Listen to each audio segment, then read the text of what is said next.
What's poppin', beautiful people up in YouTube land? I put the 3G value, feel me? And this vid right here, 5 XXL freshman that immediately fell off. Now, this is from Amiri. He actually commented on my other joint that I did of him, the other reaction I did of him. Oh, so shout out to Amiri, man. He cool dude. He's chatting it up. Maybe collab in the future. Who knows? But I definitely want to check this one out. He got some great content, so let's just check out this one. Because low key, I think we live in a day and age now where like people get popping as fast as they fall off. Like I'm probably gonna be surprised a lot of people on this list like, damn, I forgot that nigga came on. But let's check it out. Alright, so boom, y'all. I was thinking the other day about all of the XXL freshmen, and I realized that not only do some people just fall off, some people fall off as soon as the freshman list is over. We have people like Amine and PNB Rock who, after the freshman list is over, they Damn, bro, I expected more from PNB, bro. I actually like PNB Rock. get right to work and they start releasing new projects. Then you have others who they either don't release projects at all or they did, but nobody cared. Anyway, let's get started. I feel like they don't be pushing him like that, his record label.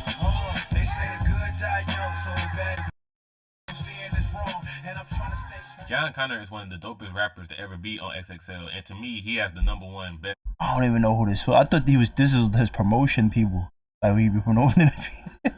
I don't even know who this nigga XXL is. cipher ever. However, John Connor will forever be slept on. In 2015, just 1 year after being a freshman, people already didn't care about him anymore.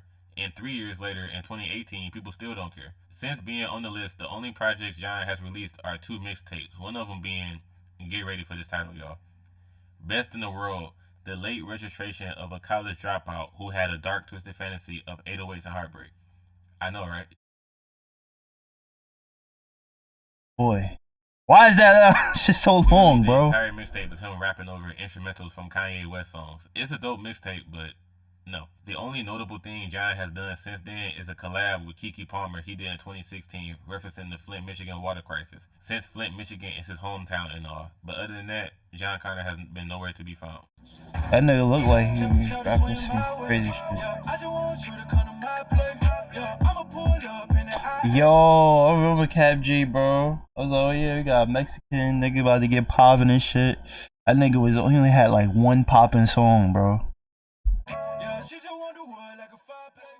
I Yeah, it remember sounds when like Cap G first got picked to be a freshman, everybody was saying one or two things. Dog and all Either these they things. don't know who the hell he is, or isn't that guy from that movie Dope? So thanks to the success of his song Girlfriend, Cap G was able to secure a spot on the 2017 list. And while his freestyle and cipher were alright, a year later, Cap G is so irrelevant that it's ridiculous. One of the biggest criticisms that people have of Cap is that he's not able to shine by himself. All of his most popular songs feature some huge rapper that ends up doing a better job than him. Whether you agree with that or not, one thing that's a fact at this point is that nobody is looking forward to a Cap G project. After being on the freshman list, Cap G has released one EP in 2017 and then a mixtape and an album in 2018. Now, this is actually part of the problem. You were just a freshman last year. You've released 3 projects since then, and you're still irrelevant. This is not even trial and error at this point. This is just like, are you sure you want to continue doing music, sir? Because this isn't working out for you. Like, your fan base isn't as big as you think it is. I don't know. Y'all let me know what y'all think of Cap G, but the last time I checked, Cap G wasn't on nobody's radar. And they gonna have to start being an Instagram, getting popping on Instagram and shit, doing his stories or whatever. Oh yeah, Lil Dicky, bro. I'm not gonna hold you, Lil Dicky. This nigga, he an actor now, bro. Like this nigga a comedian, actor, rapper. He don't know what he want to do right now. This show actually fire though. I like his shit. I don't care what anybody says. Lil Dicky was not relevant at all before he released Freaky Friday with Chris Brown in early 2018.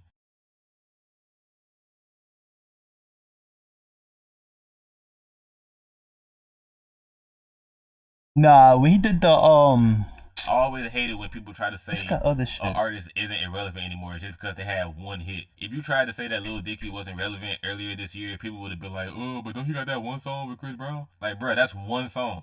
Don't he got the other one? his name? With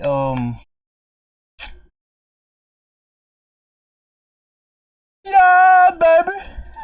How the fuck off Fetty Wap? No, he got that shit with Fetty Wap. Save your money. I guess it wasn't Still as not big out as there this like one, that. but In 2017, a year later after being on the freshman list, the only thing Lil Dicky did was release his EP, I'm Brain. After that, nothing. For the past year, Lil Dicky hasn't done a single thing but get one hit song with Chris Brown. And you know what? While I'm at it, I'm about to throw Gold Link in here too. I like Gold Link, but yeah, Gold Link had one hit song in 2016 with Crew. And everybody he got knows some that good song was songs though. only He as low popular key. as it was because of that fire angelic ass hook by Brent Fayez, not because of Gold Link. Gold Link released his What Cost project in early 2017. That was my shit, bro. But after that, he hasn't done anything major since. So for this third spot, this actually goes to Gold Link and Lil Dicky. They both are good artists, but neither one of them was relevant until one song came out. And then after that song was over, they went right back down to irrelevancy. I think more people just look at Lil Dicky as like a parody, bro. So like it's kind of hard to like get popping if you're doing like parody rap, for instance. Like for me, like I said, I like his TV show, bro. Like, but as an artist, like, was I really looking for his music? Not really. If something went viral, I'll go check it out. But I don't know. That's a gift and a curse. That's more of a curse too. Like, because if you want to be a rapper, that whole parody shit is. I remember her too. I just never knew what was her name. Now, Kamaya has got to be the most disrespected XXL freshman ever. As soon as she got chosen for the list, people were clowning her left and right. People were saying she looked like Ed from Good Burgers, saying she looked like Mr. Krabs' mom. Even during the cypher, people were saying she came dressed up as a speed cola machine. Like, nobody gave this woman any respect at all. And once her freestyle and cypher was over, she propelled right back into being irrelevant. Just months after being chosen for a freshman, she dropped her Before I Wake EP, but like, who listened to that? I truthfully feel bad for Kamari because she does make nice sounding music, but this video isn't about whether the music is good or bad. It's about whether the person you is stay relevant, yeah. And last time I checked, nobody is saying Speed Cola is their favorite rapper. Kamaya is only known for rapping the hook and YG's Why You Always Hating song, and nothing more. I mean, that's the song I know about.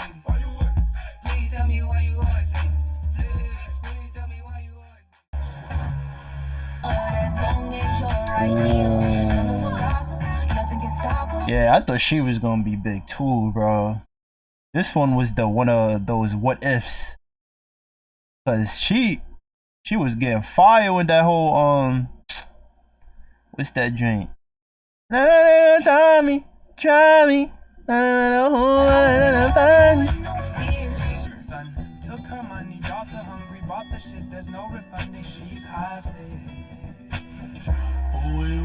Yeah. OG Macro, I feel like he stopped getting clout once he started talking about everybody. That nigga's mad woke for no reason, bro. Damn, K Camp, forgot about K Camp. Tink 2 was now, late the 2015 too, bro. class is considered the worst class in XXL history. Not really because of Fetty Wap in there, damn, bro. All these niggas is like yesteryears, bro. Wise, but because most of the people on this list are either irrelevant now or they never blew up to begin with. Only Vince Staples is a recognizable name from that list. I'm not including Fetty Wap because Fetty Wap didn't fall off strongly until 2017, so it wasn't an immediate drop. Also, I'm not including Shy Glizzy because as much as I don't like Shy Glizzy, the people in the DMV actually support this man. Yeah, I don't know why. People in the him. DMV actually like Shy Glizzy. He's actually getting some success off of his album. So is he the one that sing Awesome? Awesome.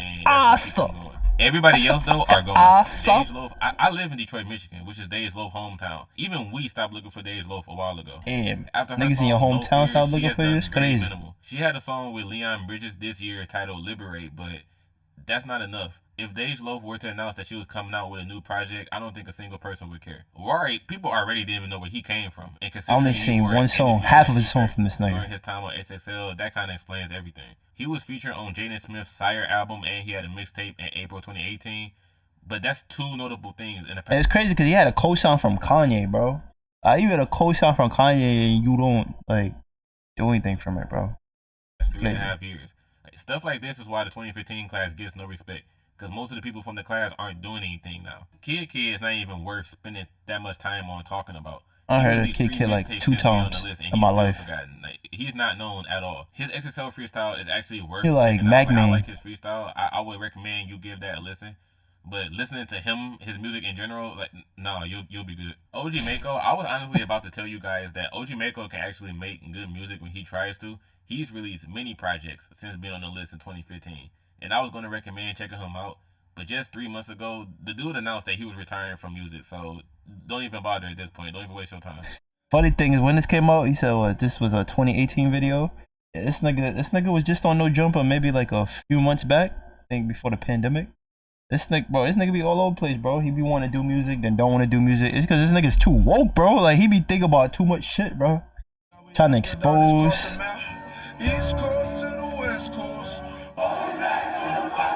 I'm not gonna hold you.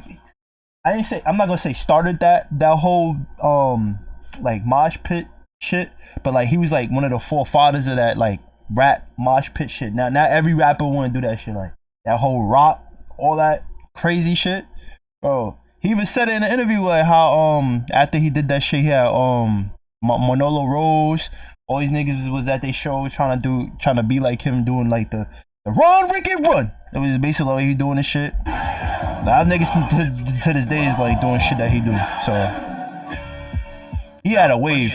I don't know what happened though. Although he is irrelevant in a mainstream sense, he actually has a huge loyal fan base, kind of like Audio Push. Even though they may not be as big as they once was, they're still able to put out a decent amount of music, and they actually have a lot of people rooting for them. The reason I didn't exclude K Camp for this list like I did for Young Hefe is because K Camp isn't as successful. He has a loyal fan base, but they're not that big. Like, he's not charting on any major list, so yeah. That's crazy because he got way more hits than this nigga. That's the crazy thing about it. And last but not least, we have Tink. Now, I love Tink's music. I have a whole playlist on my channel of her music. I don't care much for her rapping, but her singing is phenomenal. The reason why Tink's career went off the rails was because of the producer Timbaland. Tink was supposed to release her Think Tink album, but she was under contract with Timbaland, and he was the one in control of when she could put out her music. And when it came to her Think Tink album, he just kept telling her, "Oh no, it's not ready yet. It's not ready yet. No, it's not perfect enough." Gotta go independent, man. Tink can do was release her. Then again, independent be a curse too. By the way. Ain't gonna have all those eyes on you, all that extra bread coming in so the from girl can definitely put in work. Them. She's been able to get out of her contract with Timbaland, and she's an independent artist now, but it's going to be a long road to get back to relevancy for Tink. She dropped her EP Pain for Pleasure in 2018, and I mean, the MP had enjoyable songs, but Tink gave me that early 2000 vibes, like the call me. Freshman out there that you immediately forgot was on the list because damn, me, I ain't gonna hold you. All these niggas, I mean, not all these niggas, a lot of these niggas I forgot about, bro. That's the one thing about this like generation, like with like just technology rapidly moving, bro. It's always gonna be somebody new that's gonna be the new hot shit. Like, feel me? Like you get popping today, and then tomorrow it's like 5 niggas that sound just like you. So if you just for inch fall off, bro, they like, oh, this nigga sound kind of like him. He giving us better music. Let's listen to this nigga, bro.